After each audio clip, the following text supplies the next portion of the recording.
Hello guys, welcome to caster media. ഇന്നിവിടെ ഒരു വിജയം വന്ന പടത്തിൻ്റെ പേര് മനുഷ്യങ്കര വരപ്രസാദ് കാര്യം. പടത്തിൽ അഭിനയിച്ചിരിക്കുന്ന മെഗാസ്റ്റാർ ചിരഞ്ജീവി, ഒന്നില്ലടെ നമ്മുടെ power star mega power star രാമചന്ദ്രൻ്റെ അപ്പനാണ്. പിന്നെ നയൻതാര, വിക്ടറി വെങ്കടേഷ്, പിന്നെ കാട്രിൻ തെരേസ, പറയാൻ പറഞ്ഞു വിക്ടറി വെങ്കടേഷ് ഇതിൽ ക്യാമിയോട്ടെ. പിന്നെ ശരത് സക്സേന, ഒന്നുമില്ല നമ്മുടെ കിടക്കത്തിലുമില്ലേ. പിന്നെ സുദേവ് നായർ, സച്ചിൻ കരുനേക്കർ എന്നിവരൊക്കെയാണ് ഈ സിനിമ. പിന്നെ ഒരു കാര്യം പറയാവുന്നത് അഭിനവ് ഗോമതമുണ്ട്. അഭിനവ് ഗോമതം പിന്നെ ഹർഷവർദ്ധനി ഈ സിനിമ അഭിനയിച്ചിട്ടുണ്ട്.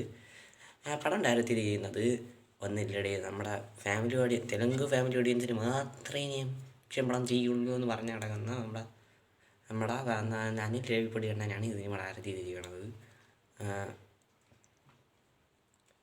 പിന്നെ ഈ സിനിമ പ്രൊഡ്യൂസ് ചെയ്യുന്നത് സാഹു കരിപ്പീതി എന്നെന്താ പറഞ്ഞിട്ട് ഒരാളാണ്. ഒന്നൊരു ഷൈൻ സ്ക്രീൻസ് ഗ്രൂപ്പാണ് ചെയ്യണത് പ്രൊഡ്യൂസിങ്. ഒരുപാട് ഞാൻ വിജയിച്ചുകൊണ്ട് ഞാൻ ഉണ്ടത് ഇവരേക്ക് ഞാൻ അവസാനം ഇവന്മാർക്ക് കണ്ടത് ഏത് എനിക്ക് പോലും ഓർമ്മയില്ല, അതുകൊണ്ട് ഞാൻ കുഴപ്പമില്ല. പിന്നെ പടത്തിൻ്റെ മ്യൂസിക് തന്നെ ബീംസ് സെസിലിയോയാണ്. പിന്നെ ഇതിൻ്റെ എഡിറ്റ് ചെയ്തിരുന്നത് തമ്മിരാജുവാണ്. മീൻസ് ഒടിയയിലെ ഇൻവെസ്റ്റിഗേഷൻ, ഒടിയയിലറ്റീവ്, അങ്ങനെ ഒരുപാട് പടങ്ങളിലെങ്കിൽ ചെയ്തിട്ടുണ്ട്. പിന്നെ ഇതിൻ്റെ സിനിമാറ്റോഗ്രഫി ചെയ്തിരിക്കുന്നത് ഏതോ ഒരു റെഡ്ഡിയാണ്, പേര് ഞാൻ ശ്രദ്ധിച്ചില്ല, സോറി. സ്റ്റണ്ട് ബൈ നൈബം ടക്കിക്കൊണ്ട അത് പറഞ്ഞാണ് ഇതിൻ്റെ സ്റ്റണ്ട് ചെയ്തിരിക്കണത്. പടം എങ്ങനെ ചോദിച്ചാൽ best movie of this year, അത് അതിനൊക്കെ പരാജയത്തിൽ നേട്ടെ. എനിക്ക് പേഴ്സണലി ഞാൻ ഈ സിനിമയുടെ ഫസ്റ്റ് ഹൈലി പോസിറ്റീവ്സ് പറയാം. First Chiranjeevi comeback, comeback. ഇതിന് മുമ്പ് ഒരു പടം ഇറങ്ങിയിരുന്നു, എന്തോന്ന് ഒരു ചാണ പടം ഇറങ്ങിയിരുന്നു, എന്തോന്ന് എൻ്റെ പേര് ബോലാശങ്കർ. ഒന്നല്ലാടെ വേദാളം എന്ന് പറയുന്നൊരു അടിപൊളി ഹിറ്റ് പടമുണ്ട് അതിൻ്റെ റീമേക്ക് എടുത്തതാണ്. പക്ഷെ തേഞ്ഞുപോയി, അമ്മ തേപ്പിച്ചിട്ട് വളത്തിന്. അത് ഞാൻ അവസാനത്തെ പടം അതിന് ശേഷം നല്ലൊരു കമ്പാക്ക് എടുത്തിട്ടുണ്ട്. പിന്നെ cameo Victor Venkatesh super bird ചെയ്ത് വെച്ചിട്ടുണ്ട്. അത് അത്യാവശ്യം നൈസായിരുന്നു. പിന്നെ നയൻതാര അത്യാവശ്യം നൈസായിട്ട് ചെയ്തിട്ടുണ്ട്. കാത്രിൻ തെരേസ ഒരുപാട് നാളെ ശേഷമാണ് കാണുന്നത്, എന്നാലും അവർ നല്ലതായിട്ട് ചെയ്തിട്ടുണ്ട്. പിന്നെ പറയാനുള്ളത് ഇതാക്കി മ്യൂസിക് ആൻഡ് ബീജിയം അടിപൊളി ചെയ്തിട്ടുണ്ട്. സെയിം സിസർഡിയോ അടിപൊളി മോനെ. പിന്നെ ഈ സിനിമയിൽ ഞാനൊരു സാധനം ശ്രദ്ധിച്ചിരുന്നത്, ഇതിലൊരു വേറെ അതിൽ പോസിറ്റീവാണ് സ്റ്റാൻഡ് നെയ്മൊക്കെ ആക്കിക്കൊണ്ട അങ്ങനെ എന്തിനാണ് പേര് ഞാൻ വായന കിട്ടണില്ല. അപ്പോൾ അങ്ങനെ സ്റ്റാൻഡ്സും അത്യാവശ്യം നൈസായിരുന്നു. ഇതൊക്കെയാണ് അതിൽ പോസിറ്റീവ്സ്. പിന്നെ നെഗറ്റീവ്സ് പറയാനാണെങ്കിൽ ക്ലൈമാക്സ് ഫൈറ്റ് നൈസായിട്ട് വരായിരുന്നു. പക്ഷേ എടാ ഒരു കാര്യം ഞാൻ പറഞ്ഞോട്ടെ, എടാ ഈ വില്ലൻ എന്ന് പറഞ്ഞാൽ സുധീർ നായരാണ് സിനിമയിൽ. അപ്പോൾ അങ്ങേര് ആരാണെന്നും അങ്ങേര് എന്തിനാണ് ഈ ആരുടെ കുടുംബത്തെ തീർക്കാൻ നടക്കണമെന്നുള്ളത് ഇങ്ങേര് അറിഞ്ഞുകൊണ്ടാണ് ഇങ്ങേര് ക്ലൈമാക്സ് ഫൈറ്റിന് വരണത്.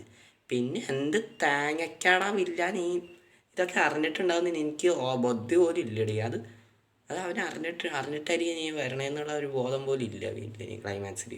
അതൊരു സൈക്കോയായിട്ട് കാണിച്ച വില്ലനാണ് സുധീർ നായർ. അത്രയും നൈസായിട്ട് വന്ന വില്ലനാ ക്ലൈമാക്സ് കിട്ടി അങ്ങ് പഠിപ്പിച്ച്. എൻ്റെ പൊന്ന് അതൊരു കോമഡി. ആദ്യമൊക്കെ നൈസായിട്ട് ചെയ്ത് വെച്ചിരുന്നത്, ബട്ട് ക്ലൈമാക്സ് കയറി കോമഡി വില്ലനായിക്കളാ നീ. ഇതൊക്കെയാണ് എനിക്ക് പേഴ്സണലി നെഗറ്റീവായിട്ട് ഫീൽ ചെയ്തത്. പിന്നെ ഒരു നെഗറ്റീവും കൂടി ഉണ്ട്. സംഭവം എന്താന്ന് വെച്ചാൽ ഈ ശരത് സക്സേനനെ ഈ ബിൽഡപ്പ് ക്യാരക്ടർ ചെയ്യിപ്പിക്കാൻ എന്തോ പകയുണ്ടായിരുന്നു അങ്ങേർക്ക്. മറ്റേ നമ്മുടെ ചിരഞ്ജീവിക്കുന്നത് എനിക്ക് അങ്ങനെ തോന്നി ഈ സിനിമ കണ്ടപ്പോൾ. ഒന്നുമില്ല, അങ്ങേരുടെ ക്യാരക്ടർ ഒന്നുമില്ല ബിൽഡപ്പ് അടിക്കലാണ്. പക്ഷേ ഇങ്ങേരുടെ ക്യാരക്ടർ എന്താണെന്ന് വെച്ചാൽ PM ആണ്, മീൻസ് പ്രൈം മിനിസ്റ്റർ. എടാ ഈ പ്രൈം മിനിസ്റ്ററിനെ ഒരു ചിരഞ്ജീവിനെ ബിൽഡപ്പ് അടിക്കണം. അപ്പോൾ ഞാൻ ചിരഞ്ജീവിയുടെ ജോലി ഇങ്ങടാ P A security, national security officer, അത് ഏതോ സീക്രട്ട് ഏജൻസിയിൽ നിൽക്കണത് 25 വർഷമായിട്ട് നിൽക്കണം. അങ്ങനെ ബിൽഡപ്പ് അടിക്കും ഇങ്ങേറെ പണി. പ്രൈം മിനിസ്റ്റർ ശരീരസേനയാണ്. അത് കണ്ട് കോമഡി ആയിരുന്നു. അത് വേറെ ഒന്നും എനിക്ക് നെഗറ്റീവായിട്ട് ഫീൽ ചെയ്തില്ല. പിന്നെ ഇനി അനിൽ കൂടിയാണ് ചെയ്യാൻ പോണത് വെങ്കടേഷിൻ്റെ കൂടെയാണെന്ന് പറയണ കേട്ടത്, അല്ലെങ്കിൽ നാഗർജുനയുടെ കൂടെ ആയിരിക്കുന്നതായിരിക്കും. പക്ഷേ ഇതിലൊരു പോസ് ഉണ്ട് ഇങ്ങോട്ടോ എൻ്റെ അമ്മാനെ.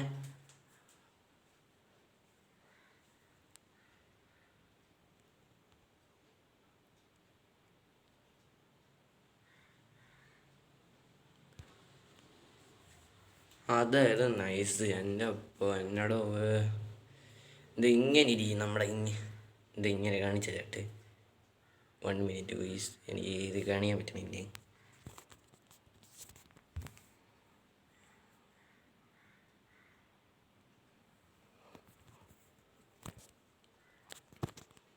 അങ്ങനെ നിൽക്കണം. അങ്ങനെ ഒരു ഇതുണ്ട്. മറ്റ് സംഭവം ഒന്നും ഇല്ല. അതെങ്ങനെയുള്ള ഒട്ടുമിക്ക ഒരു ഇതാണ് പാസ്സാണ് അങ്ങനെയുള്ള. അപ്പോൾ ആ പാസ്സിൽ അത് കണ്ടിട്ട് എനിക്ക് എന്താ ഫീൽ ചെയ്തതെന്ന് വെച്ചാൽ എന്താ അനിലപ്പൊടി നമ്മുടെ രാമചരണ ചോദിച്ചോടി പായെന്ന് മാറിപ്പോണല്ലോ. അപ്പോൾ കിട്ടി രാമചരണ വെച്ചിട്ട് ഒരു പടം ചെയ്യണമെന്ന് ആഗ്രഹമുണ്ട്. പക്ഷേ അവൻ സമ്മതിക്കണില്ല എന്നുള്ളത് കൊണ്ടാണ് ആ പാസ് ഇട്ടതെന്ന് ഞാൻ ആഗ്രഹമുണ്ടെന്നുള്ള ഇത് കൺഫേം ചെയ്യാൻ വേണ്ടിയിട്ടാണ് ആ പാസ് ഇട്ടതെന്ന് എനിക്ക് അറിഞ്ഞൂടെ.